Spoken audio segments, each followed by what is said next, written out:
পবিত্র ঈদুল আজহা উপলক্ষে বৃহস্পতিবার সকাল ৮টায় ত্রিশাল উপজেলা প্রশাসন কেন্দ্রীয় ঈদগাহ মাঠে কুট ভবন ত্রিশাল আয়োজিত ঈদের প্রধান জামাতে নামাজ আদায় করেন ময়মনসিংহ ৭ ত্রিশাল আসনের মাননীয় সংসদ সদস্য ডক্টর মাহবুবুর রহমান লিটন এমপি।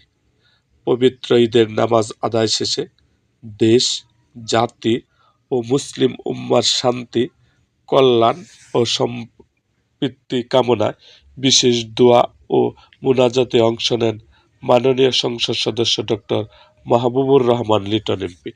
পরে তিনি উপস্থিত মুসল্লিদের সঙ্গে আন্তরিক শুভেচ্ছা ও কুশলাদি বিনিময় করেন। এরকম আরও ভিডিও পেতে এবং রাজনৈতিক অঙ্গনের নানা ঘটনা ও ইতিহাস জানতে আমাদের মুক্তাগাছার ইতিহাস মিডিয়া ইউটিউব চ্যানেলটিকে সাবস্ক্রাইব করুন এবং পাশে থাকা বেল আইকনটি বাজিয়ে দিন।